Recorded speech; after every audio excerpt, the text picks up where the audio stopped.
This is the Overdue Homework Podcast.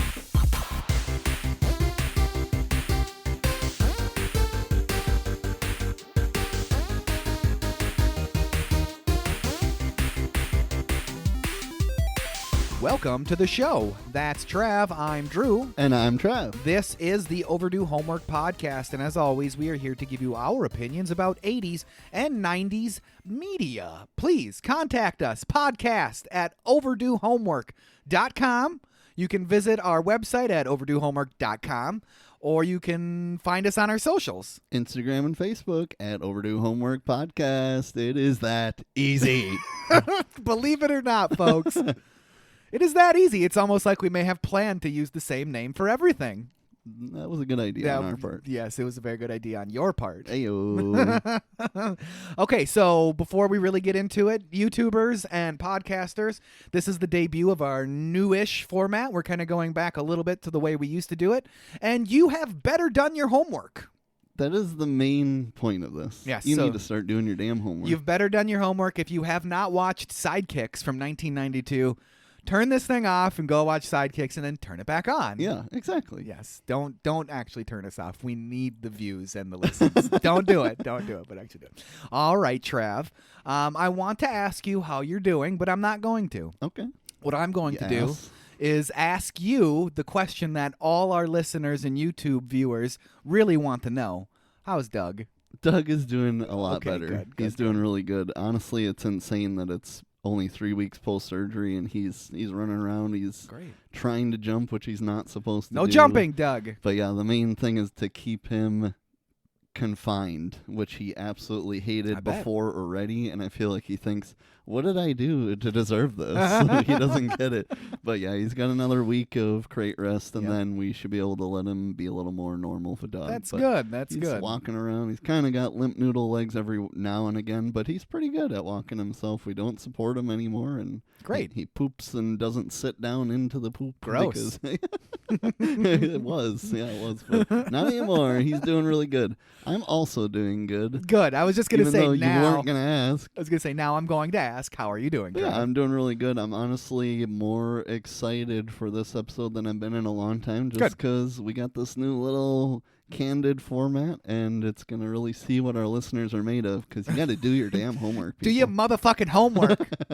Drop the F-bomb right in there. Whoa. No longer PG-13. No. Well, we get one F-bomb, so we're done now for the episode. But if you go by early 80s rules, you get a couple more than one. Okay, we got a few more. I'll sneak one in there later. How you doing, Drew? I'm doing good. I'm super excited for my little boy's 3rd birthday tomorrow. Ayo. Cameron's turning 3 on the 13th, Friday the 13th. He shares a birthday with my buddy. That's awesome. Nice. Happy early birthday, Cameron. Oh, thank you and very much. And I know you're eventually going to listen to this. So. Yes, maybe. Sidekicks? Sidekicks. Oh, I watched Sidekicks with Evelyn. Nice. It took some convincing. Sure. I was like, let's watch Sidekicks, Evelyn. It's a PG movie. It's made for kids. Let's watch this movie together. I think you will like it, because she's been really into those live-action Nickelodeon shows recently. Nice. Because she's 9, she's getting to that age and wants a little bit more than just some cartoons, I guess, which I don't really get, because all I ever really watched were cartoons growing up. I never really watched those live-action shows very much. Just like Keenan and Kel, all that. That was about it, yeah. But none of the other scripted sitcom-y shows. But she's way into those. She's like, I'll let you know, because I asked her the day before, and I was like, okay. So then we get up the next morning. I'm like, Evelyn, we're watching Sidekicks tonight, right? Maybe. And I'm like, oh, we're watching Sidekicks. After school, I'm like, we're watching Sidekicks, right? She's like, yes, let's watch Sidekicks. She loved it. Nice. She was riveted to the screen. She has no idea who Chuck Norris is. Yeah. She has no idea who Jonathan Brandis is. Yeah. She has no idea who Bo Bridges is. Right. But she really, really liked it, and I was super impressed with how much she was into it and how much she was rooting for Barry. I hate his name for some reason. I do too. Yeah. Barry. Barry. It's a terrible name. I hate his name, but she was really pumped about it. So I'm really happy that I was able to share this movie with her, because it was a movie that I watched, and it was a movie that she likes. And success story. So then maybe you can convince her to watch more. Yes. Next, we're gonna watch The Fifth Element together. Yeah. Highly inappropriate. Yeah, and then we won't even say the next one, but she definitely won't be watching that one. No. Maybe. Possibly. Definitely not. No, Definitely not. All right, Trav. With all of that out of the way, I'd like to re-mention for the YouTube viewers that we are going to be reviewing Sidekicks from 1992. So if you do wish to listen to our whole podcast after watching this introduction showcase, that's what I call it, riveting intro showcase, please do that. OverdueHomework.com. You can find us anywhere you podcast. Obviously, the socials. Just go to your social media, type in Overdue Homework, and odds are you're going to find us. You're going to find it. Odds are you're going to find us. So, with all of that out of the way, Trav, I bid you, dear YouTubers, adieu. Goodbye, dear YouTubers. All right, back to the podcast. All right, in preparation for this podcast, I used articles from various sources. They'll all be cited in our show notes with links to the material and more specific explanations of them. One of them was from martialartsviralnews.com. Whoa. And that article was made by Narek1988. So thanks, Narek. Thanks, Narek. That's a username. IMDb in their trivia section, RottenTomatoes.com, RogerEbert.com, and Deseret.com.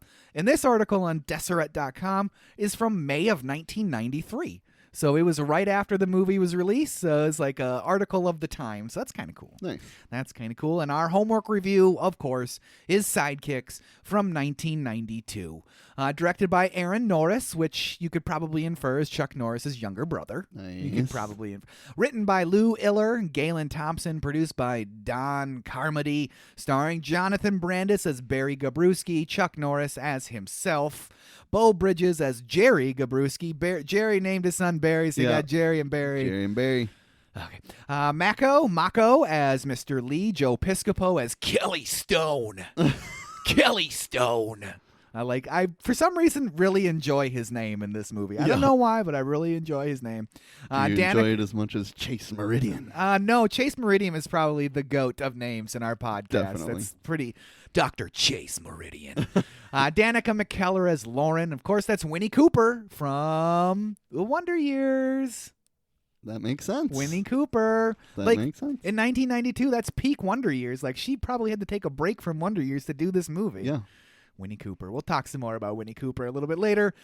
John Buchanan as Randy Cellini. They say Cellini. It's not spelt like Cellini unless there's some sort of Italian pronunciation that I don't understand. Mm-hmm. Randy Cellini. Richard Mull as Mr. Horn. Julia Nixon Soul as Miss Noreen Chan. Garrett Graham as Mr. Mapes, who we see for like 3 seconds in the movie, which is fine because he's just trying to hit on Mrs. Chan, and he's a total douche. He's total douche. Total douche. Eric Norris, biker punk, which is Chuck Norris's son. He's the little cameo in the movie. All right. Chuck's like, I'm bringing y'all. I'm bringing y'all in. I'm bringing y'all in. I just had this overall feeling in this movie that what Chuck Norris said went. Yeah. Like, it was his movie. For he sure. wanted it. That's what it was. That's George Franklin Sturgis V as himself. Still not sure who that is. Nope. Still not sure who that is. James McIngvall as Laura's brother, which we see for half a second in that sweet-ass BMW. Yeah. It was released December 17th, 1992 in Germany. It had a German release. Yep. Let's go with it. That's all Chuck Norris there. He's like, we're releasing it in Germany. Okay, first. Chuck Norris. All right, Chuck. And it was April 9th in 1993. It had a budget of $8 to $10 million, and as we discussed last episode, that's probably depending on how much Chuck Norris got paid. Exactly. Box office of $17.1 million, and that's $38 million in 2026. So not a blockbuster by any means, but it still made its money back. Yeah. Chuck Norris was laughing all the way to the bank on this one. All right, Trav, with all of that out of the way, would you like to break it down? Let's break it down. Thank you very much for that. I'm going to start this off with some facts. This movie, when it was released, debuted at number 2 at the box office. What was number 1? We'll never know. I didn't look it up. But number 2, Sidekicks, the number 2 movie in the nation when it was released. That's amazing. I should have probably looked up what number 1 was, but I didn't. I would not have expected that. I will say that. Chuck Norris had some real real pull. Some real pull. The box office pull. Lauren asked Chuck me, Norris. "Is this why Chuck Norris is famous?" No. And I said, "No, it is not. No, it is not. Actually, this is because he's famous." That's a really good way to describe this movie. Yeah. This movie did not make Chuck Norris famous. This movie is because Chuck Norris is famous. Exactly. That's a really, really good. That's why way he to put made it. 8 to 10 million. Yeah, the actual budget of the movie was like 500,000. Yeah, the rest is Chuck going Norris to Chuck. budget. The Chuck Norris budget. This movie received largely negative reviews from critics. Can you believe it? Oh my God, I am shocked. I don't believe that at all. Particularly Gene Siskel and Roger Ebert, who gave it 2 thumbs down. Oh, I wish I could have watched, what was the name of their show? Like An Evening at the Movies or the something box office. I Roger forget. Siskel and Ebert show. Yeah. I forget the name of the show, but I wish I could have seen that episode of them reviewing Sidekicks. Yeah. Especially Gene Siskel would have been probably especially savage on it. He was always such a jerk on that show, but he's a critic. He's supposed to be a jerk. What would he say? I mean, Chuck was great. Because he doesn't want Chuck to like come up from behind him and choke him out. Chuck Norris didn't originally plan to star in this movie. Okay. He just wanted to make money off of it, I guess. Sure. That makes sense. He initially came on as more of a supporting presence, but the marketing leaned heavily on him because, well, he's Chuck Norris, right? That makes sense. So by the early 90s, he was one of the biggest martial arts action stars, thanks to movies like Missing in Action and The Delta Force.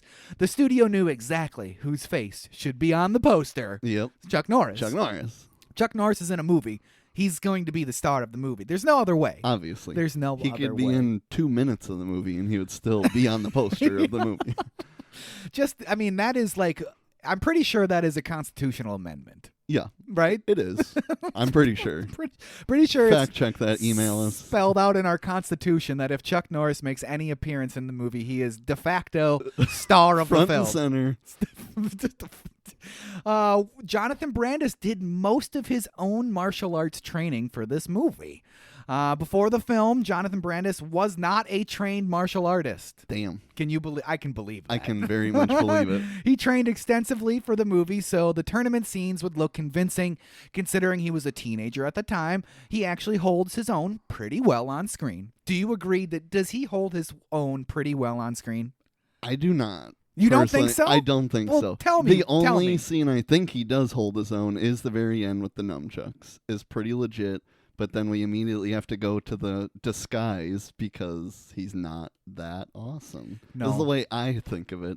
And when he's training shortly before the tournament out in the yard, it's a super far shot. He does a couple things, and then it's clearly not him because he's flipping and cartwheeling and doing all this stuff. I don't think he's super believable as a badass. Okay, maybe not believable, but did he hold his own? Was he able to throw a kick? Was he able to throw a kick-ish? Ish. Yes. I will give him the benefit of the doubt for being a drama kid that he actually kicked some pads and that he did okay. I respect him more knowing he did the work. He did the work. Because I thought it was any chance they could get him out of it, they were taking that. But I guess he was putting the work in. He was putting the work in, and so, the nunchucks, that is the nunchucks is pretty good. And I'm a sucker for nunchucks. Who isn't? Obviously. Who's everyone's favorite turtle? Michelangelo, obviously. Duh. Even if you say it's not. It is. You're lying. You're lying because it is. You can choose to say another turtle is your favorite. But you're lying. But you're lying. You are lying. Lying. So Mako was already a martial arts movie legend. And, of course, Mako played Mr. Lee throughout the whole movie. He had decades of film experience before Sidekicks. Many fans know him from Conan the Barbarian. Okay. And I didn't know that before I found this fact. But then as soon as I was like, yes, he is in Conan the Barbarian. He's the narrator and he plays the wizard Akiro. I saw Conan the Barbarian way too young. I'm sure. Way too young. Your dad had a thing, for exposing you a little too early to some of these movies. And I'm pretty sure that was a rental. So I saw that unedited. And I'm pretty sure that was that a rental. because he just couldn't get Roberta on board? So he's like, I'm gonna have to just take Drew. I'm assuming. Well, That movie probably came out in like 1988, so I definitely saw it as a rental. Sure. Definitely saw it as a rental. It might even come out before that. I don't know the exact date of Conan the Barbarian. But that was definitely a rental, and that was definitely a movie where Tom was like, let's watch Conan the Barbarian, which is the sequel to Conan the Destroyer. Oh, okay. Which is not nearly as good as Barbarian. Do they both have Arnold? Yes, Okay. they both have Arnold. They're both great. We should do both those movies. I think that back to back, we got to get it out of the way so we can insert one into the summer sequels. If there's one thing I'm confident in this podcast longevity is we will cover every Arnold movie at some point from the 80s and 90s. I think that's a very good assumption. Yeah. I think. Did you hear he's coming back as the Terminator? I've seen that he's coming back as Terminator, Conan, and another thing. And the Predator. And He's the coming back Predator, another Predator. All three of those. Is it true? Yeah. I don't know, but I'm all for it. I'm all for it. He's going to be so like AI de-aged in all of those movies. Which that part's going to suck. Yeah, unless he's going to be playing like the elder statesman. Just do that. Just do that. Don't de-age yourself. Don't do it. He's so old now. Yeah. He's so old. Just play now. into it. Just do that part. This movie became a cult 90s kid movie. Do you agree? It makes sense. I kind of think it did. It wasn't a huge box office hit, but it became a TV staple in the 90s for a lot of kids. It filled the same niche as The Karate Kid, an underdog martial arts story with a shy kid that finally wins. Yeah. Spoiler alert, this is basically Karate Kid. That's okay. It's all right. It's a tried and true formula that works well for the movie. Yeah. Which means, coincidentally, there's probably an entire generation of 90s kids who secretly wish Chuck Norris would show up and endorse all of their life choices. Well, obviously. I mean, if Chuck Norris showed up and said, "You're doing a great job, Drew," I'd be like, "Oh my God, thank you, Chuck Norris." Thank you, Chuck And then he'd Norris. punch me out, and I'd be like, "I deserve that. I deserve that. I deserve You're that." right, Chuck. Since we like to talk about the threads that connect our episodes together, there is it's a very thin, hanging on by a thread with Ernie Reyes Jr. Heyo. He starred in an 80s Disney show of the same name called Sidekicks. Okay. It was on TV. It was a little tiny martial artists. It was actually based off of a movie which he also starred in called like The Last Electric Knight, like KNIT, KNIGHT. So he gets like this headband that like makes him a martial artist.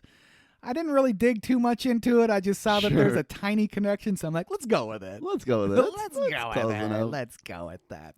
All right, Trav, I've got a few talking points that I'd like to hit up this. Let's get going here. I want to hit up a couple of talking points. Let's start with the very beginning of the movie. Starts with a little light porn action. She's doing a lot of moaning. Yeah. And I feel like if you're a kid watching this and your parents don't know what you're watching, you're about to get in trouble. The door's going to get slammed open as she's moaning, hanging up here with her hands tied up. It was oddly sexual. It was oddly sexual. Like, whoa. Like, give me this a break. is PG? What am I watching right now? That is definitely a really good point. I thought that a couple other times about Miss Chen throughout this movie. I'm like, that's oddly sexual for a kid's movie. Yes, it oddly is. Sexual. Oddly sexual. I want to talk about Chuck Norris playing Chuck Norris in this movie. It's amazing. It is amazing, but like seriously, like you're just gonna be Chuck Norris? He's literally just Chuck Norris. He has that right.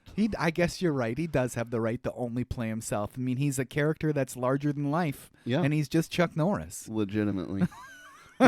Legitimately.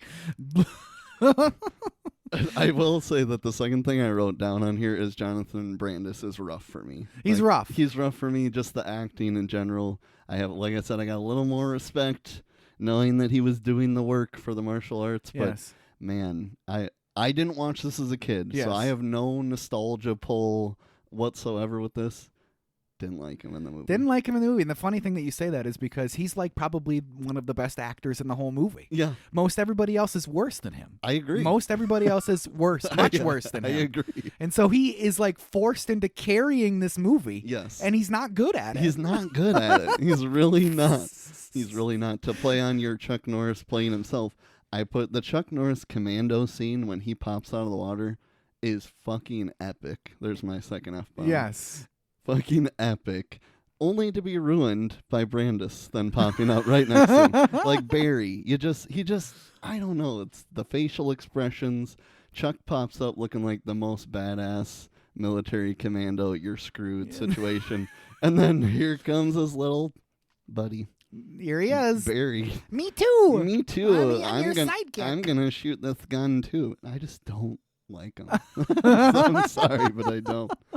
Well, then a quick question then for Man Bear Pig. Does a fully submerged machine gun immediately start firing after you pull it out of the water? I want to know. I already know what he's going to say. If you're Chuck Norris, yes. If you're anyone else, then I want the actual answer. I want the actual answer if that's even like a feasible thing, because I mean that's a fairly common movie trope. Yeah, that you see all the time. Yeah. So is that something that can actually happen? Could it maybe fire a couple of bullets, or is he going to unload? I mean, neither of them reload in that scene at all, and they unload hundreds of rounds. Well, we'll get back to that scene for sure. Let's talk a little bit about Mako.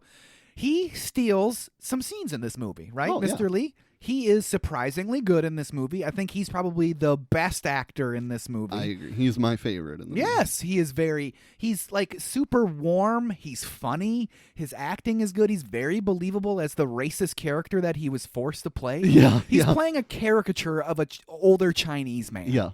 He is. Right? It's there's a lot of weird racial undertones in this movie, and yes, it is a product of its time, but that does not excuse it. No. Because people understood in 1992 that the things that they're making him do in this movie as an actor are probably inappropriate.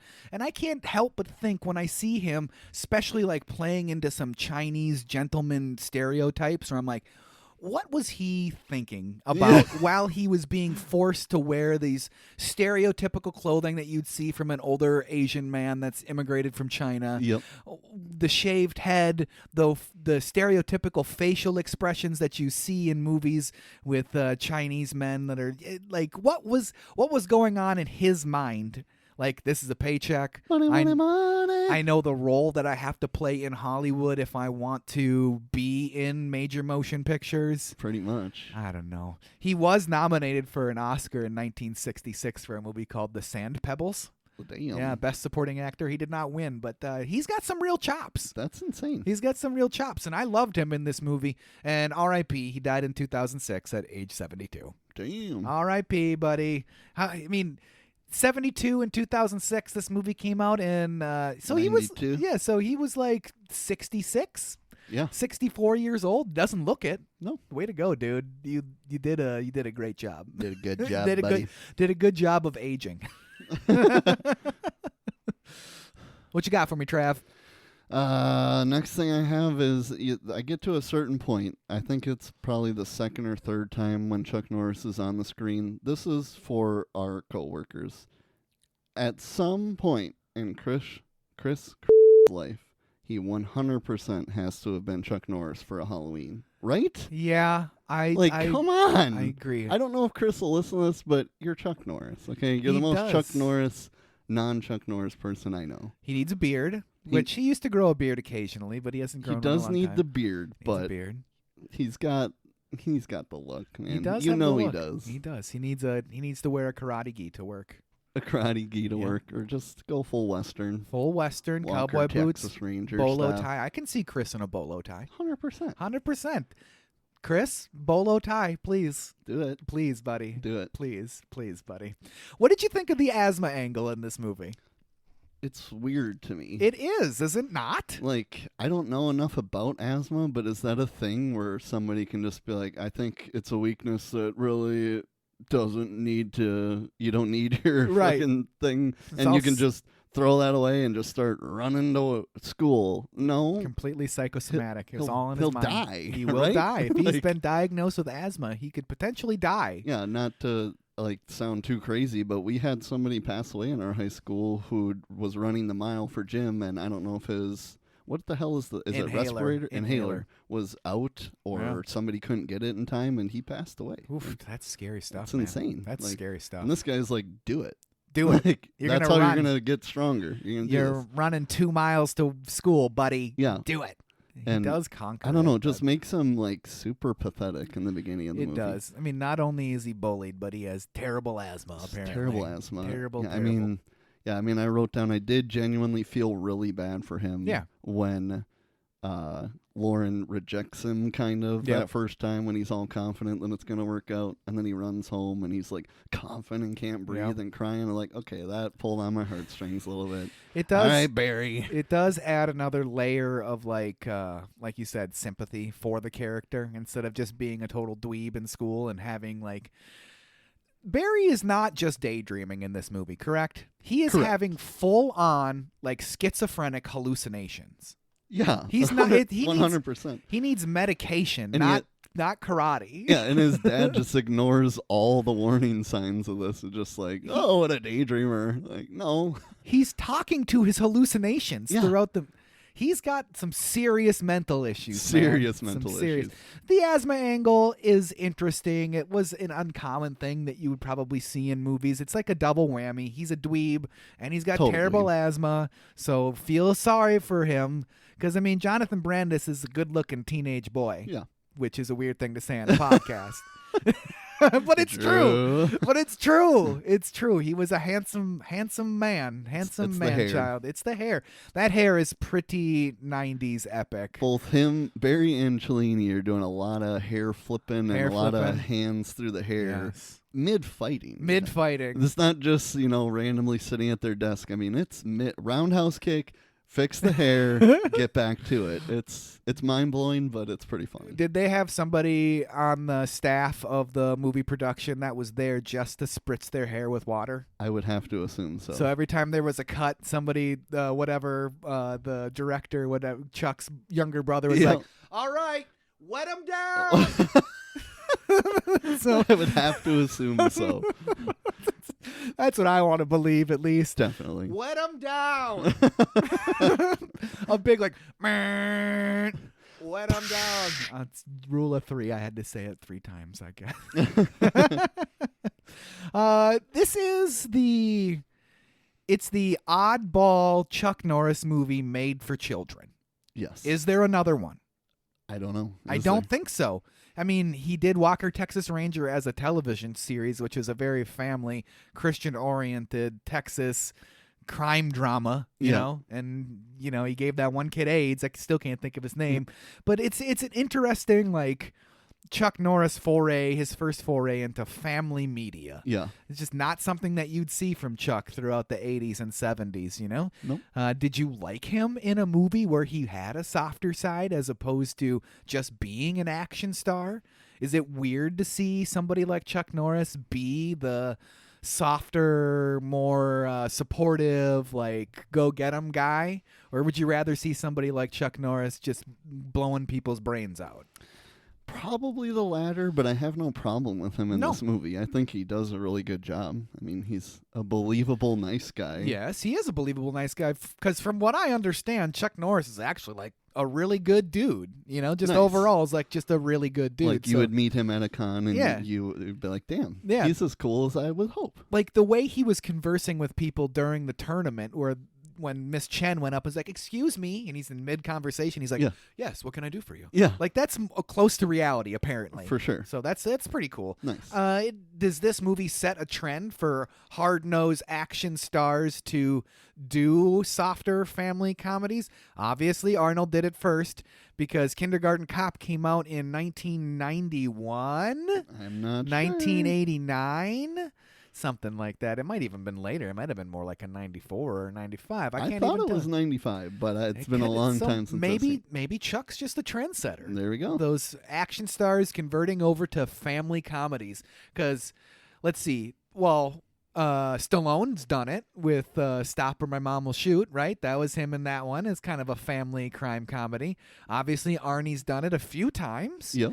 Let's see, who else? Bruce Willis. He's not, I mean, I can't think of a goofy family comedy that Bruce Willis has done. Email us. I mean, he voices the baby in Look Who's Talking. Ah, yes, he does. So there you go. He kind of went over there. We should do that movie. In it. I watched that movie a lot. Did you? Yeah. Give me your best John Travolta. Oh, I got nothing. Do it. No, I got nothing. I can't even think of it. Okay. I will work on that. Give me your best Kirstie Alley then. I can't do Travolta, but I got a mean Kirstie Alley. Could you do Travolta doing Kirstie Alley? Absolutely not. Her voice, not actually doing her. I was not confused with what you were saying. Okay, good. All right, Trav, what you got for me? The rope climbs and the pull-ups, they just look fake as hell, don't they? Well, why don't we just talk about these fantasy sequences then in general? Let's do it. Okay. So the Barry's constantly daydreaming about fighting alongside Chuck Norris because he wants to be Chuck's sidekick. Oh, it's the name of the Ayo. movie. Oh. It's the name of the movie. Oh my God.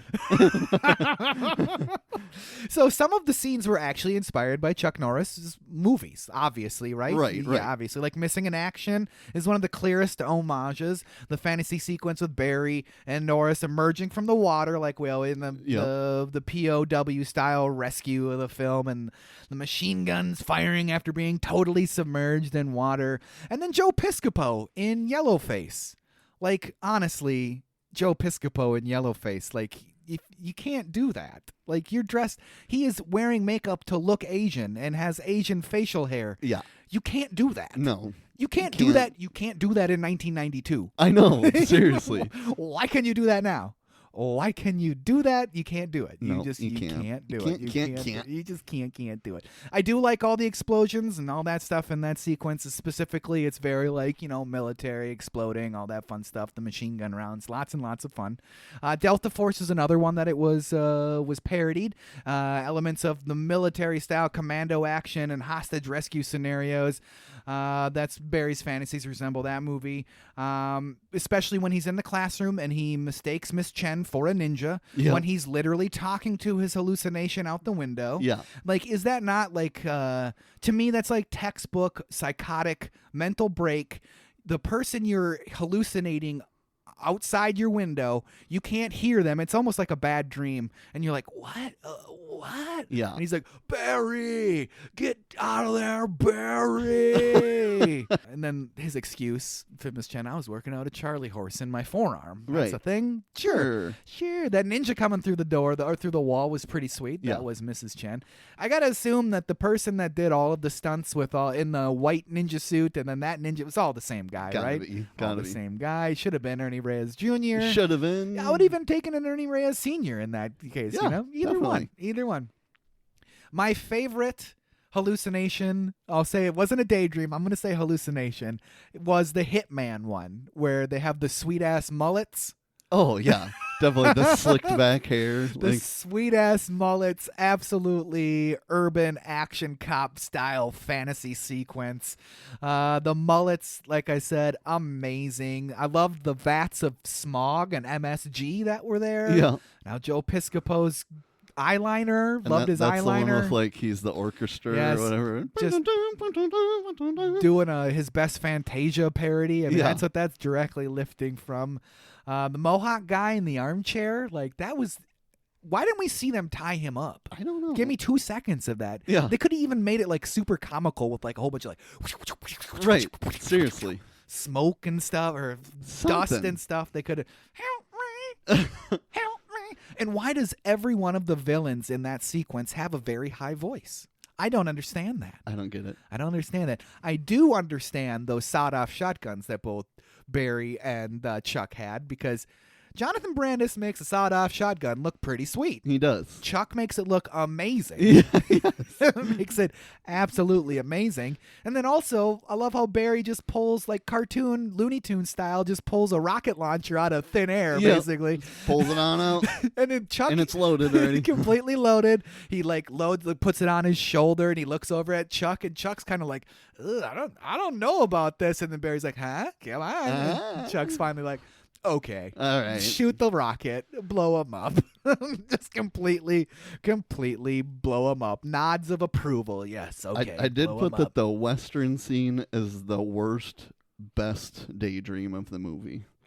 100%. I like that, but I also want to say that in this scene, it's interesting how the damsel in distress switches from Mrs. Chen to Winnie Cooper to Lauren, and then because this is my dream. Totally make out in it. Oh, it's no longer Miss Chen, no longer. But yeah, the Lone Wolf McQuade one is the one that you were just talking about. It's so bad, but then it's the one part that I died laughing from. So the milk is so dumb. Yes. I'm sorry, but the milk is dumb.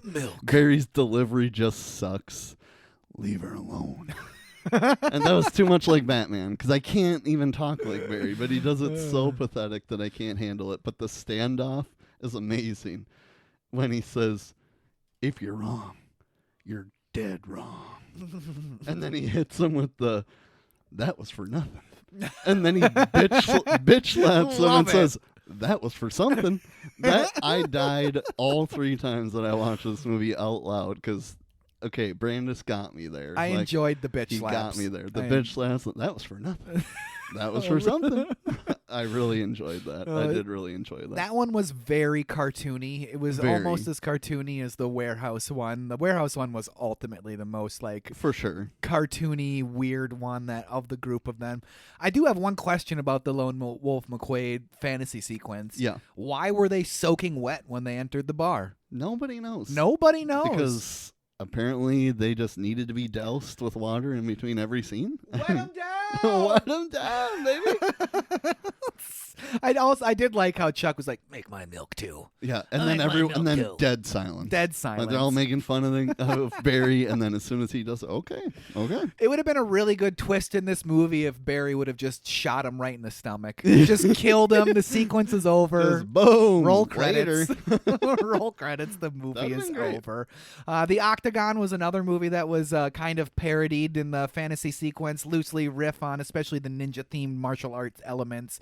Then the gym class rope climb, we kind of talked about that a little bit. Neither of them is actually climbing a rope. Neither of them. But why can't you just make it look a little more realistic? Make him really grip the rope. No. Because his hands look limp. They are. Like they're not even doing anything. Fake pull. Like you are literally standing on a box talking to Chuck Norris right now.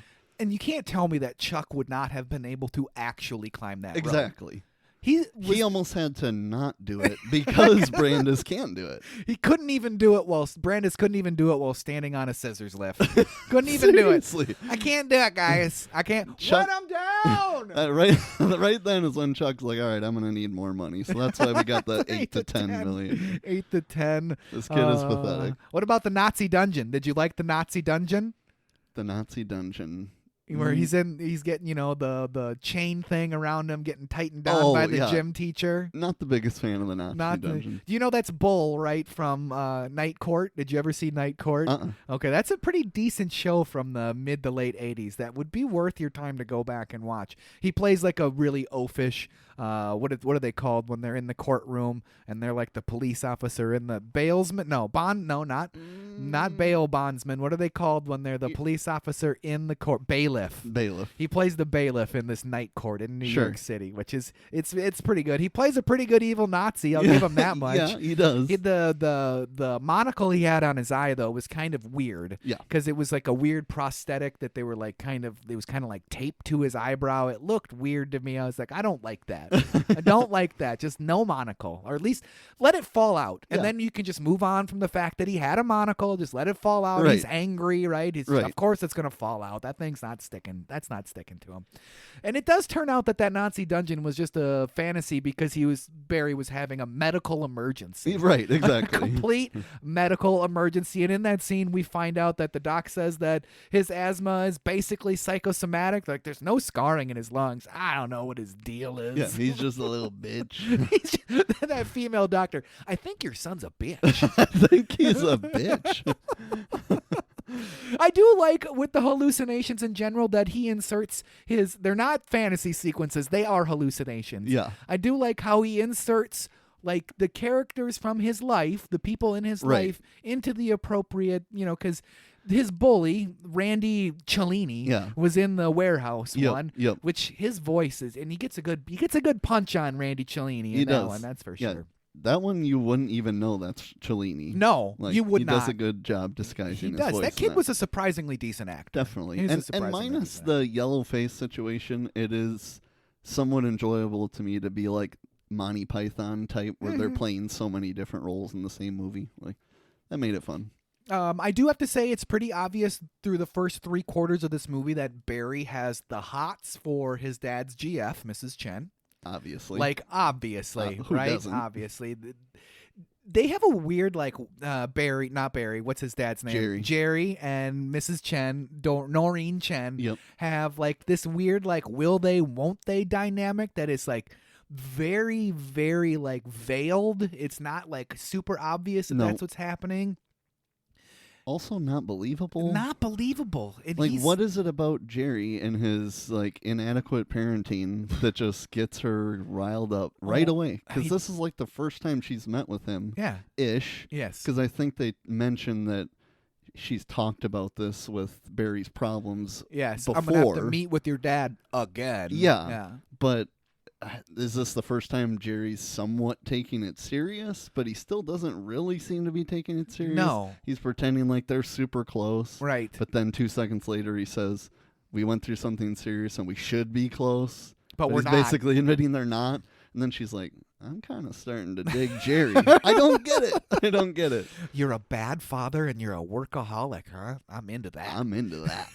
And is she is she a science teacher or is she a music teacher? She's both. She's both. She's both because she has that meeting in, like, the orchestra room. Yeah. I mean, in grade school that I went to, we had the same teacher for the whole all subjects of each grade until 7th and 8th grade. So yeah, it's possible. I didn't have that experience. My stuff was all split out but I went to public school my whole life, so that was different. One question for you is Miss Chen hot? Of course. Yes, especially in those brown yoga pants. Yes. Dang. Yeah. Dang, Miss Chen. Yeah, Miss Chen.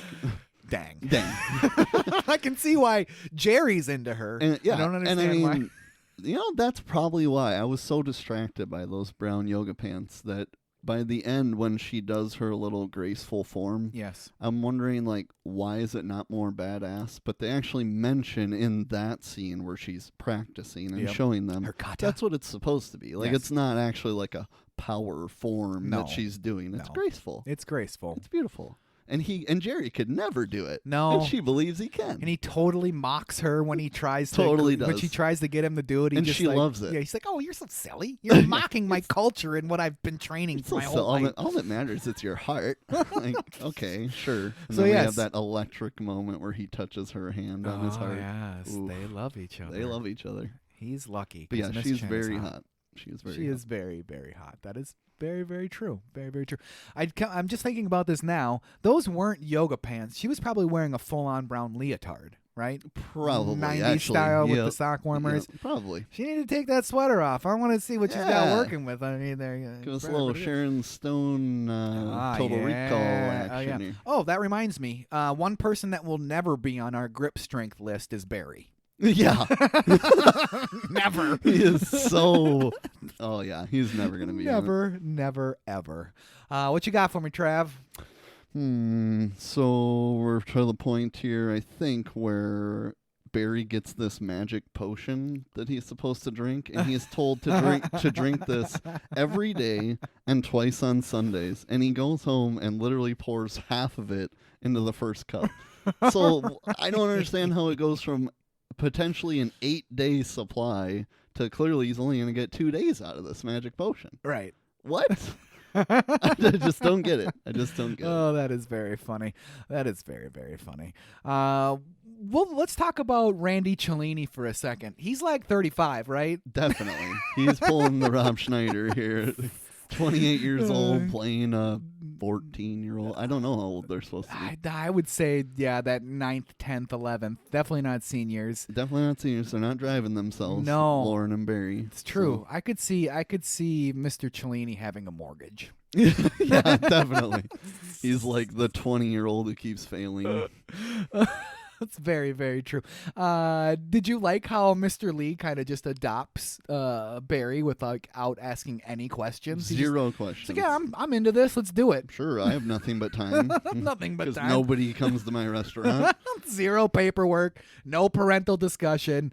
There probably should have been some forms signed because Barry has a medical issue, which turns out to be fake because he's a wuss. Yeah. I'll just say it because he's a pussy. He's a pussy. There should have been something like that. Maybe a couple of awkward phone calls being like, hey, I'm hanging out with this random Asian guy that just came over from China.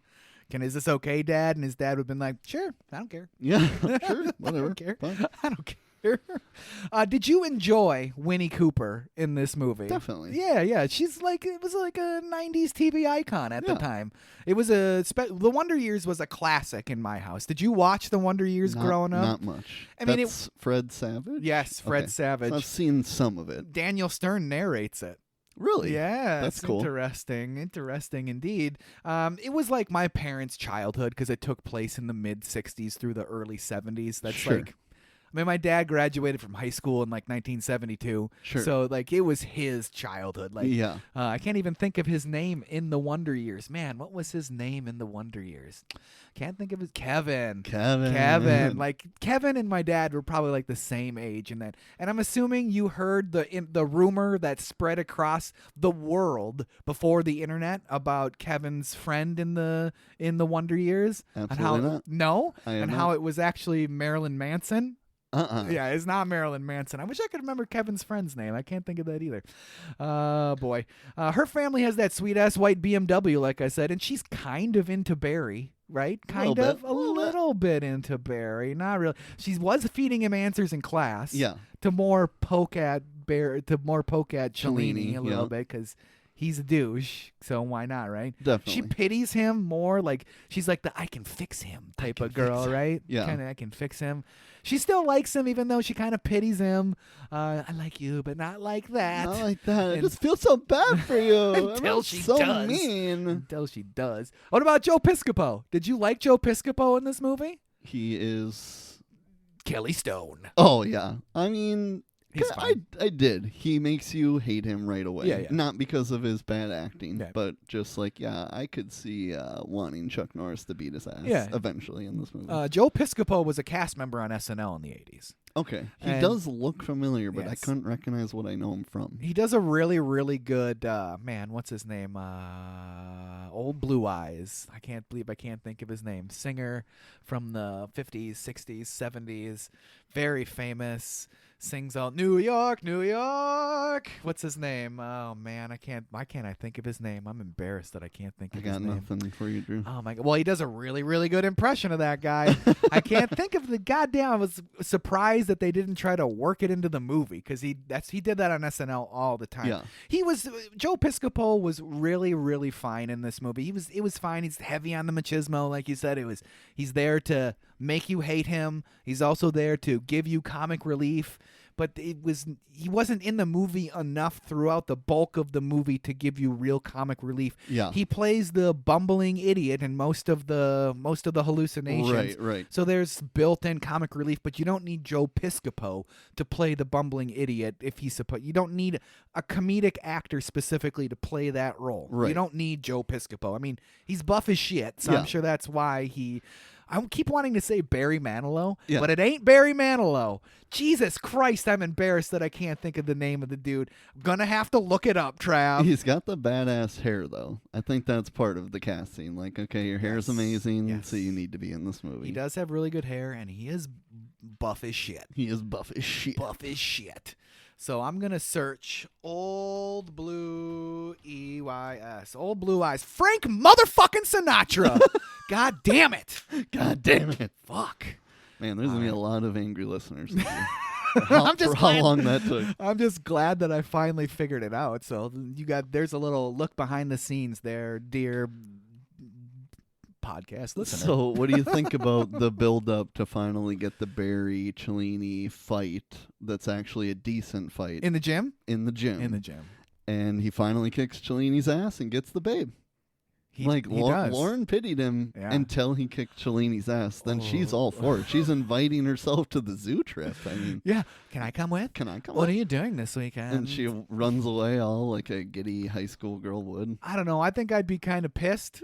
I would be like, bitch. But he's so, well, I'm just going to say it, pathetic. He is very pathetic. He's all for it. Like, boom, I got her. Yeah, he does. I mean, just like every other teenage boy, he's just looking for one thing. Yep. For one thing and one thing only. Sex. Sex. Did we talk about this already, how the one dude says the C word in the movie? Yes, you brought it up. Did but we you bring didn't it up say what the word was. Did we bring it up in the podcast, or was that in the introduction? We Trev? talked about it in the introduction, but also I think you brought it up. Well, I don't know. Well, I don't know. If it Say did, it again.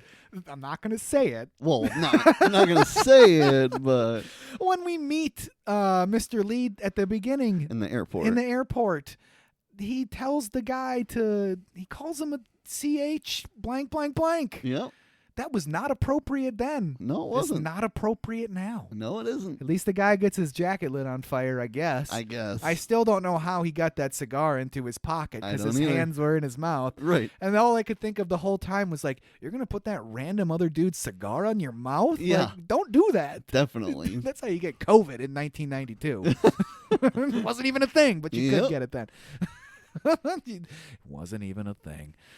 So do you want to talk about Barry's training? Sure. All right, let's hit Barry's training up. Why don't we do that? Did you like that his name was Mr. Dumpling? No. Would you have preferred the leopard? I don't think any of the names he was given were good choices. Barry the tiger who fights with courage and relies on instinct? No. I did like how Mr. Lee did say that Mr. Dumpling is he who fights in the most deceptive manner by smashing the fists of his opponents with his own face. I did like that. I did like that a lot. That one makes sense for Barry. Barry is the worst at karate at the beginning of his training. He's really bad. He's really, really bad. He's like the worst. He's like worse than people that are younger than him and have never seen karate in their life. Yeah. He's just really, really bad at it. Really, really bad. Thankfully, though, Mr. Lee makes sure that doesn't last, right? Yep. Like we talked about, he's got to start walking to school. Yep. And he's going to be running to school 2 miles. I can't run 2 miles. Can you run 2 miles? No. Not going to happen. I mean, I could, but probably just the one time. Yeah, and then that would probably be it for me. What did you think of the whole scene with Mr. Lee kicking those bikers' asses? Is it completely necessary? Besides the fact that it like provides a training opportunity for Barry. That's all it does. Yeah. Pretty much is like all it does. A message, a lesson is learned out of that. I wanted them to get their ass kicked. Yes, so they deserved it. They definitely deserved it. It was kind of weak sauce, and I don't know. I feel like it's supposed to be funnier than it actually is. Yes. It's not all that funny. Got Jerry hiding under the table like a little bitch. He's like looking all around, wide-eyed. Like. Yeah. And so he's slapping the alcohol on him to smell drunk. Yeah, because that guy says, oh, look, there's a drunken China. I'm not going to say that either because it's also not appropriate. Right. That's 2 racial slurs in a children's movie. Yeah. Yes, that's why I guess he didn't really need to do that. They were pretty wasted. Main biker guy gets kicked into the nuts so hard that he flies into a ceiling fan. Yep. That's happens. Interesting. Right. Okay. And then, so what, he pours scalding hot water on his crotch. Yeah, water or tea or something. And then he throws alcohol, and he's pissed because he wasted his drink. I guess. Like, all right, I guess. Sure. I don't know. I mean, Mr. Lee does make short work of those bikers. He does. And then they just ride away on their motorcycles. Yeah, that's fine. They like are out there to see him goodbye. Like, see you later, guys. Thanks for the ass whooping. Thanks for the restaurant time, I guess. Yeah. Oh, boy. And then did you love the park that they trained in throughout the whole movie? I do like the park. Some very cool shots, right? Some very cool, like, cityscapes. Those buildings look impressively modern from it's clever. I mean, it's clever to have the far-out shots so that, Barry can look way more badass than he is. You know what I'm saying? Yes. What about the training, like, continuing immediately after his medical emergency? He's like, we're going to slow it down. The next day. Like, stop being a bitch. It's time to get back to work. Did you feel awkward when Mr. Lee was rubbing that stuff on Barry's chest? I sure did. I sure did, too. I sure did. Like, don't touch him, please. Yeah. Like, we still don't know you very well, in all honesty. Like, I know Jerry's got the hots, for Mrs. Chen, but, like... It does provide us the opportunity for Mr. Lee to say, I understand now that you want to learn, so I'm cool with this. Like, right. But if I was Barry, I'd be like, please don't take my shirt down. Yeah, this is awkward. You're a 60-some-year-old man, and you're just don't touch rubbing your old hands all over me. Don't touch me.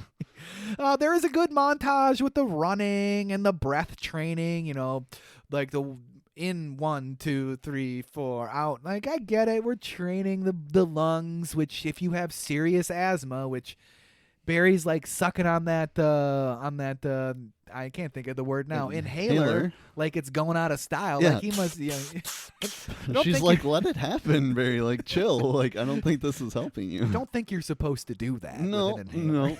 no. That fountain shot at night. Very cool. Very cool. Very cool. It's so cool that they revisit it one more time later on in the movie. It is super, super cool. Super duper cool. We already talked about the mystery potion. It smells like sewage. Yeah. It's kind of funny. I don't want to drink that. Nope. And then like you said, he pours half of it in his thing and then just puts the rest in the sink. Like, I'm done with this shit. Yeah, I don't get that. He caps it up and throws her in the sink. So he told you to drink it all week and twice on Sunday. No. And you're going to drink half in one day and your dad's going to dump the rest Yeah. because you put it in the sink. Like, what the fuck? Oh, Barry finally participates in gym class because he doesn't want to be with the rest of the babies. Yeah. I don't blame his teacher for being like, you're going to sign a release form. You are going to do that. Yeah. You are going to do that. The nunchuck training is great. I enjoyed the nunchuck training. Love it. The training is getting serious. Yeah. Very serious. Love that. I don't understand why the first thing Barry does with the nunchucks is hit himself in his own nards. Yeah. The first thing he does. First thing he does. And then he smacks himself in the face, too. Wouldn't there be a little bit of instruction other than just like, here these are, practice? Like, Maybe Mr. Like, Lee. what do you mean, practice? Mr. Lee is just really into seeing people hit themselves in the nuts. Yeah. It's his own saw favorite. that coming. Yes. Yes. I'm looking forward. This has been my whole plan to get you to hit yourself in the nuts as a nut. We know how we know the training was paying off.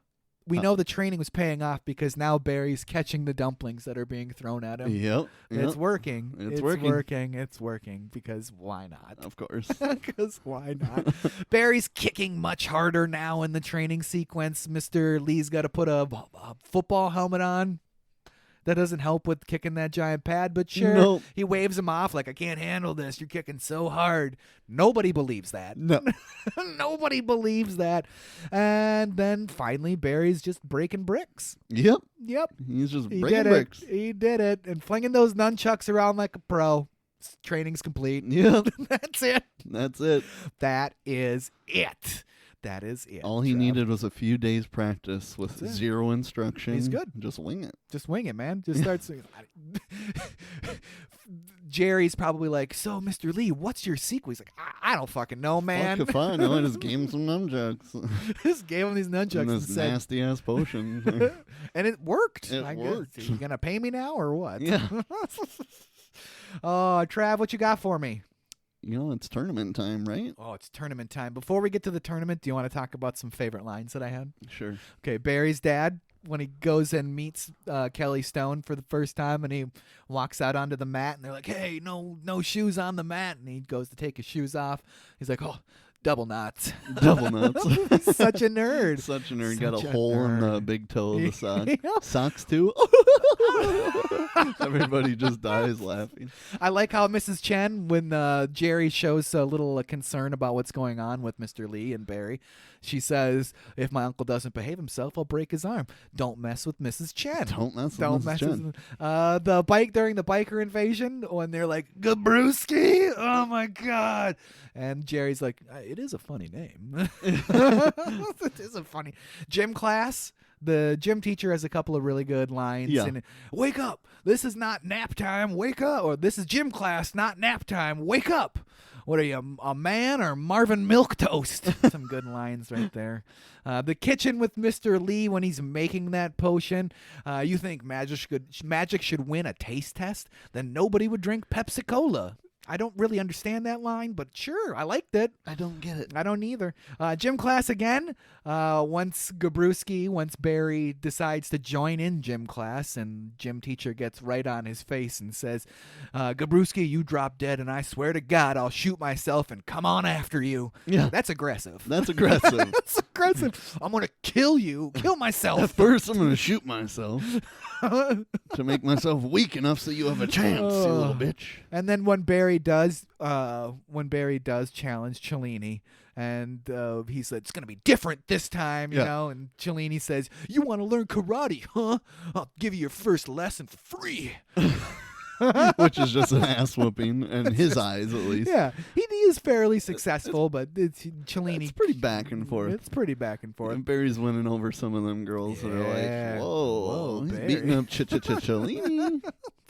And then at the tournament, there was a couple of, especially one Chuck Norris is just like, hi, I'm Chuck Norris. That made me laugh every time I watched. Hi, I'm Chuck Norris. And then those weird ass commentator guys when they're making fun of Mr. Lee, and he like breaks the bricks, and he's like, "We're gonna be eating brick on this one, babe." Like, that's a terrible line, but rough. It made me laugh every time. And then finally at the very end, when Mr. Lee talks to Barry when he's gonna break the bricks, spoiler alert, you are here to confront bricks, not that stupid boy. I liked that line too. I like that. All right, Trav, let's hit up that final tournament. Let's do it. Pure early 90s movie energy. Like any good martial arts kids movie, the climax is a big karate tournament where Barry finally faces his bully. It's predictable. It's cheesy, and it's extremely satisfying if you grew up on 90s like underdog movies, right? Kumate. It's so funny that you bring that up. I was listening to a different podcast, and the guy said that he had never seen Bloodsport before. What? And his counterpart said that he had seen Bloodsport. Although I shouldn't have that reaction. There's probably plenty of people that listen to ours and all the things I say I haven't seen. Like, don't listen to this podcast. No. That's why it's homework. Exactly. It's homework. Exactly. The final tournament solves everything, correct? It does. It's the bullying, karate tournament. Yep. Self-confidence, karate tournament. Personal growth, also karate tournament. Yep. If your life Chuck Norris karate tournament. If your life problems can't be solved in a gymnasium with folding chairs, this movie is not interested. Yeah. Plain and simple. Overall, it's the best part of the movie. For sure. It's a lot of fun to watch, Yep. even though it's pretty fucking cheesy. Yep. It's a lot of fun, especially if Chuck Norris joins your team, Exactly. which is obviously the most unbelievable part of this whole movie. Of course it is. Oh, we have 3 people. You need 4, you morons. Like, they're all supposed to know. Well, the reason they don't know is because they were invited a day before this tournament. I don't think that's how karate tournaments work. I don't think you just go with 0 experience for all their knowledge, like the judges, and say, I'm signing up. I think it's a little more extensive than that. And Mr. Lee just happened to be training Barry for everything that's going to happen in the tournament. Yeah. Sure. Okay. Well, we need a 4th. Look, it's actually Chuck Norris. It's actually Chuck He's Norris. just here to watch. Spotlights, everything. Yep. He's just like, hey, guys, I'm Chuck Norris. I'm here. Yeah. I do like the real life martial sciences demonstrations. Yeah, I like definitely. that. It's very fun. I'm all for that.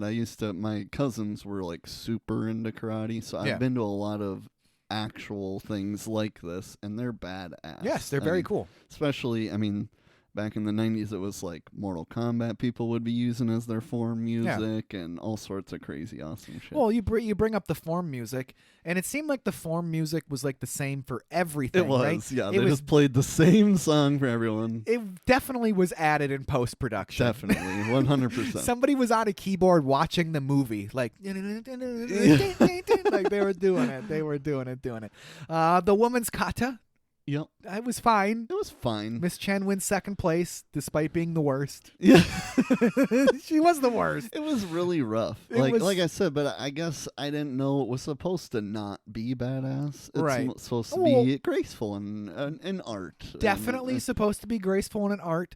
But the other women were like way better. Doing like actual aerobatics and actual kicking and punching. She did a cartwheel and Jerry lost his fucking mind. Yes. Like that was, oh my God, she just pulled off the cartwheel. She's going to get first. No, she's not. Basically just doing like lunges and hand swimming motions. Yeah. It's fine. It's fine. She took 2nd. She's like dancing without a partner. Do you think it was written into the script that she was supposed to take 1st? But then they watched what she did. They're like, we can't do it. All right. It's going to be 2nd place. We can't give her 1st. We really can't. It's already not believable. Why isn't Barry wearing like a gi like everybody else? Nobody understands. He's wearing that weird red thing. Yeah. It's weird. It's he's made Barry. It's made out of like satin.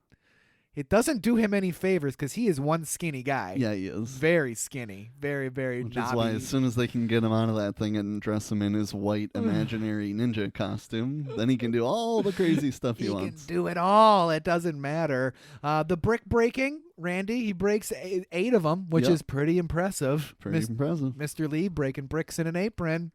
9 of them. 9 of them. He does it. Yep. No, he calls over. I want another one. Another one. Did you like the weapons demonstrations? Those were cool. Definitely. It was like the most realistic part of the whole tournament. Very cool. Then they showed more than one of them. Yeah. Which is cool. I like that. The weapons demonstration was really, really, really fun. Barry with those nunchucks.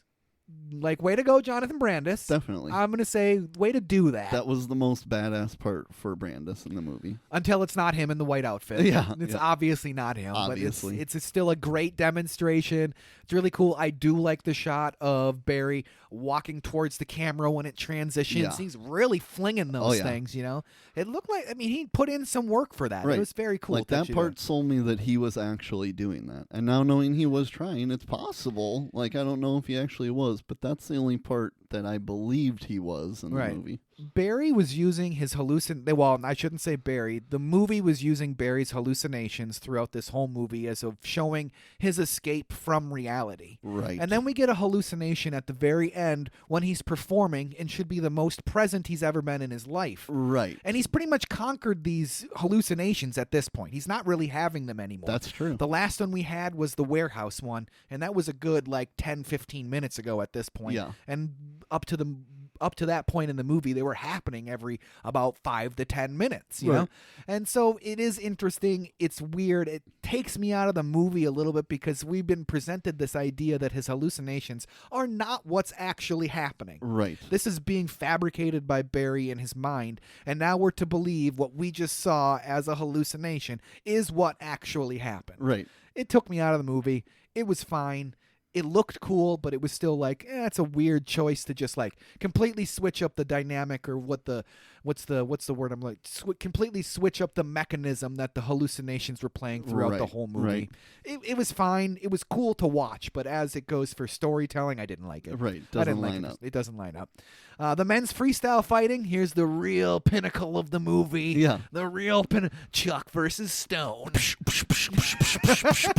That's my favorite when he nails him 9 times in a row with a left fucking jab. Yeah. Just It's a really cool fight. Yeah. It's cool to see Chuck Norris actually doing martial sciences. Yeah. He does not do them a lot in his movies. Really? Plain and simple. Really? He does not do them. I was going to say, this makes me want to see more that he does, because this is a very PG fight. If you want to see Chuck really fight somebody, he is the final fight in Enter the Dragon versus Bruce Lee. Yes. That is amazing. That is amazing. We are for sure doing that movie at some point. I think it's from 1978. Really? Yes. Damn. I think it's from 1978.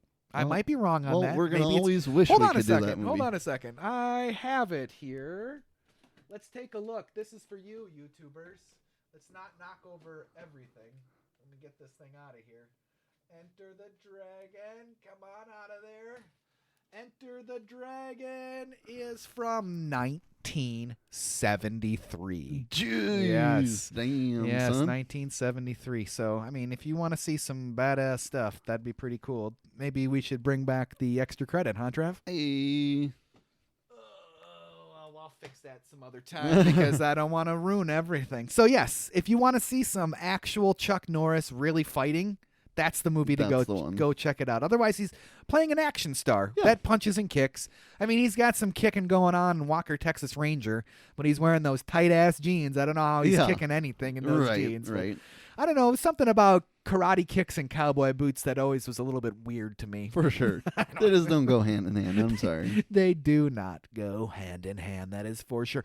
Overall, it's a very cool fight.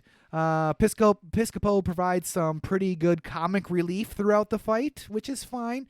Did you like the American flag gi on the referee? It was weird, right? It was weird. It's weird. Why is it gonna and why once he takes his shirt off does he become super Bruce Lee sounding? Because I think that's probably what they're going for. Maybe mirroring Enter the Dragon a little bit. Maybe. But as soon as, so they're in this like exhibition, freestyle fighting. I don't know if it's exhibition. That's probably the wrong word for it.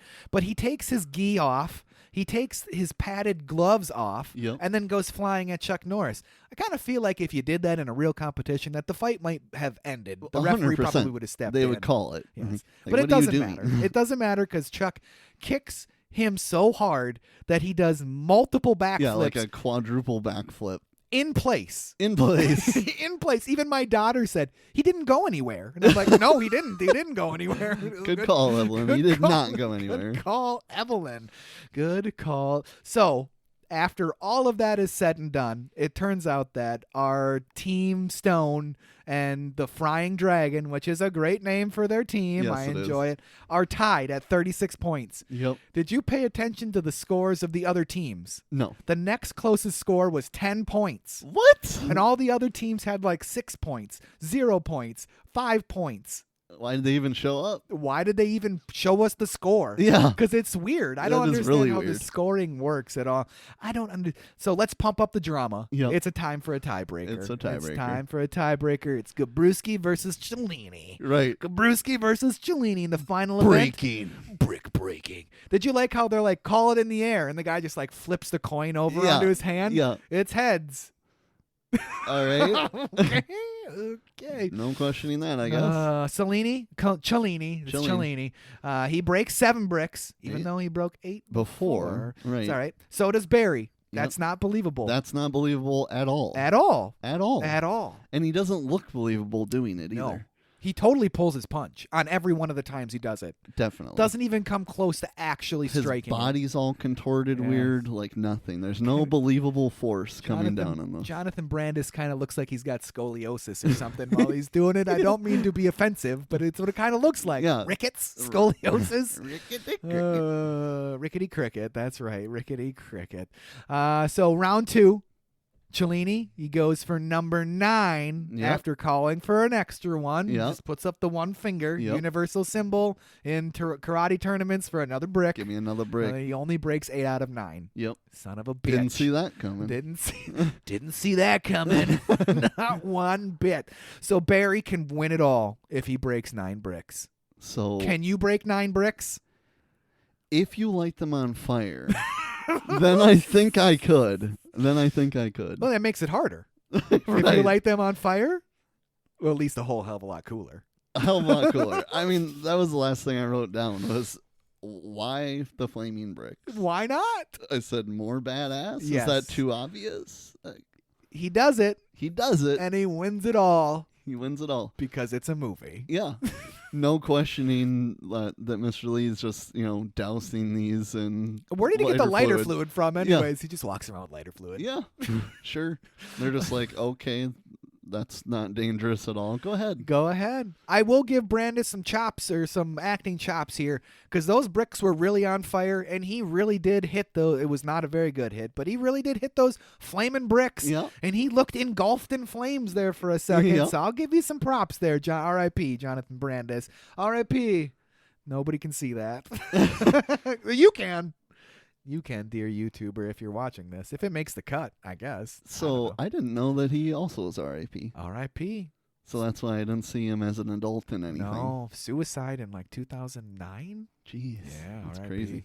He was really depressed about his career, unfortunately. That makes me feel kind of bad. I'm Yeah. sorry, Jonathan Brandis. Yeah. You gave it your best shot He for this did. movie. He did. It's so sad to hear those stories of Hollywood people, especially child actors, that go down that path Yeah. because their career ends after they've grown up. You Yeah. know, I don't know. Did you ever watch Sequest? Nope. He was in Sequest, and he was really good in Sequest. Mm-hmm. I feel like if he was still alive, that Sequest maybe could have had a revival now at this point. Sequest was a show that we watched in my household. For It sure. was very Star Trek, but under the sea. Nice. Under the sea. So that's a movie. That's it. That's the movie, That's basically, it. right? So we get a final scene of Barry and Chuck on a park bench. What can he even say to Chuck? It seems like a dream, Chuck. Yeah. Because it was. All of it. Okay, we're not going with that. Yeah, Dreams can come true, Barry, if you really want them hard enough. Thanks for that advice, Chuck. Really Damn, appreciate Chuck, that was some good advice. And then his parents, his dad and Miss Chen, soon-to-be stepmom, are coming out of the building, and for some reason, Jerry has the trophy that they won. Yes, for some reason, Barry just left. And where's Mr. without Lee? the trophy. Where's Mr. Lee? He had to get back to the restaurant. He must have, I guess. Not even a slap on the back and then have him running off. Nope. He took his lighter fluid. He got the hell out of there. Anyways, Chuck disappears into the wind. Barry leaves behind his magazine, and the young kid finds it. He has his own dreams of martial arts, but he's in a wheelchair. Don't laugh. You're not supposed to laugh at the ending of this movie. I'm not laughing. Don't laugh. I'm not. He's in a wheelchair. Roll credits. Hey. I mean, kids in wheelchairs can participate in martial arts stuff, but I mean, he's not kicking anybody. I mean, they can daydream. They can daydream. Maybe that's all it is. That's all it is. It's daydreaming. Maybe leave the kid a new magazine. Yeah. And why does it take Barry like the span of this movie is what, a good solid 7-8 weeks probably to read a magazine? He must have been really into that magazine. Really into that magazine. Really into that magazine. Roll credits, Trav. Roll credits. Roll credits, Trav. All right, Trav. What did you think? It's okay. it's honestly, it's super cheesy, like super duper cheesy. It's kind of trash. But like I told you, comparing it to Surf Ninjas, this seems like a fucking Academy Award winner. Agreed. Like 100%. I'd be interested if we had not watched Surf Ninjas, if I would have crapped on this even more than I feel like I already did. But comparing it to what we just did, it's pretty solid. It's pretty solid. And the tournament helps save the movie too, because yes. that's the best part. I liked it. It's a good nostalgia hit for me. It was a movie I watched growing up, so it's a good nostalgia hit for me. And it's one of the few movies in this podcast that we've done nearly 100 episodes of this podcast that I've really been able to like pass on down to Evelyn. Like she liked that movie, which is she cool. Even said to me the next day that she liked the movie. Nice. So it's a whole different factor beyond what was on the screen why I like this movie. And I feel very similar to you with the way this movie is presented on screen, that, yes, it's okay. Yeah. It's okay. It's a solid C+.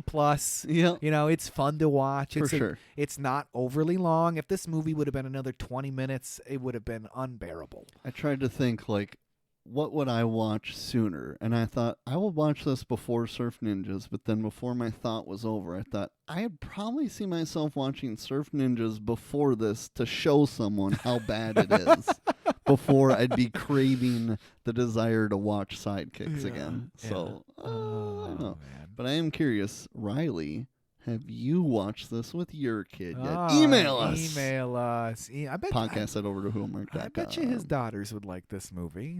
I bet you they would. They're not quite 9 yet, but they might like it. Yeah. I don't know. I kind of feel like that his oldest daughter is about the same age as Evelyn, but maybe not. Maybe. Maybe. Anything else, Trav, that you want to get to before we move over to the homework assignment?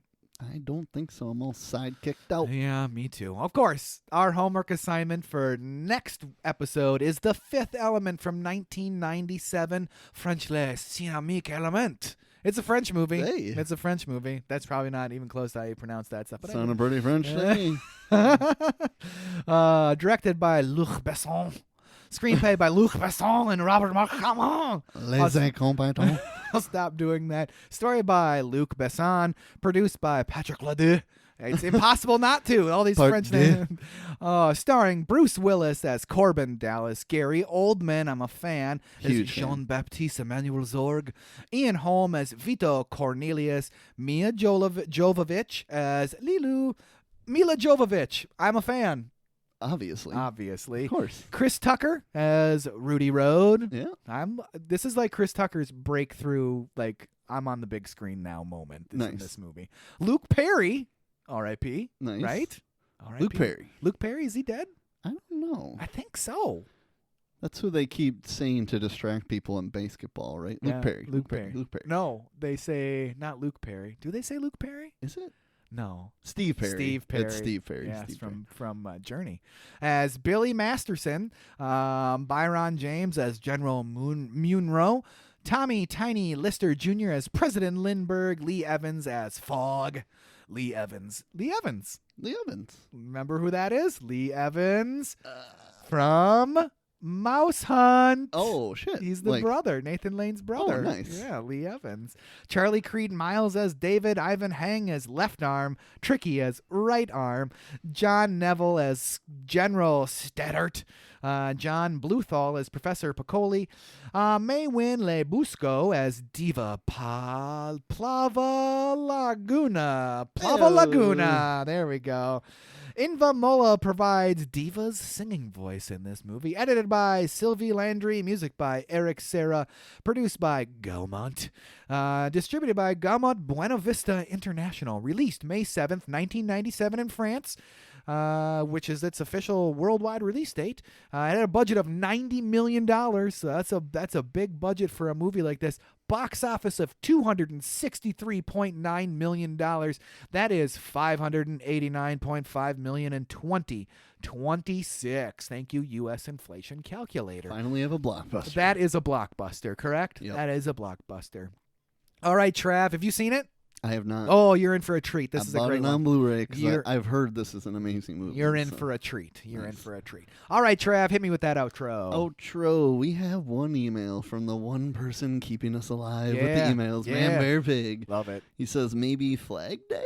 Because I'm assuming that's when he's suggesting we maybe get to this. Which I was going to say, I didn't get it. which I don't know when Flag Day is. But he says, good evening, I'm currently watching War Machine 2026, and this is possibly the worst military movie ever made, and I've seen Hurt Locker. Military people hate that movie. Yeah. It won Oscars and shit. Military people hate that Hate movie. it.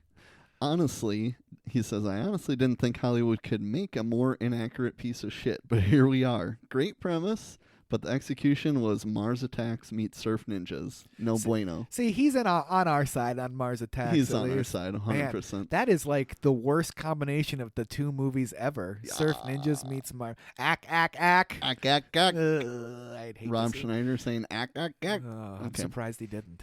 But he continues to say, anywho's, I propose a breakdown of possibly the greatest military movie ever made, Saving Private Ryan. You might have to make it a 2-part episode, but it would be worth it. Seems intense. Seems intense. I think it's a great idea. Would I agree? I love that movie. It's a good I'm movie, not ain't no doubt. I'm not a big war movie person, but I've considered that one of my favorite movies for a very long time. But it is very long. Very long. So as I've gotten older, I watch it a lot less than when I had nothing but free time as a kid. But I do very much love that movie, and it's very stacked with an amazing cast of people. And as a lot of people probably know, I've seen a lot of World War II veterans saying that first 10 minutes of the movie was like the most accurate depiction they've ever seen of anything in Hollywood. It's them landing on D-Day, correct? Yeah, See, yeah. maybe it would be a fairly appropriate episode to do if we have an episode that's going to be released near D-Day. Yeah. It'd be So fairly... we definitely will get to it. Yes. But it probably would be a 2-parter. Yeah, Because it's a 2.5-hour movie. Boy, I think we'll do the Burbs first. Yeah. Probably going to do the Burbs first. We'll get to it, Man Bear Pig, I promise. But yeah, if you want to be someone else who emails us so that we're not reading just Man Bear Pigs, you I'm can fine do with that at podcasts@overduehomework.com. And if you're not already following us on our socials, which is Facebook and Instagram at Overdue Homework Podcast, make sure you're doing that, following the YouTube channel, leave a like, subscribe, and as always, tune in to the next exciting episode of the Overdue Homework Podcast.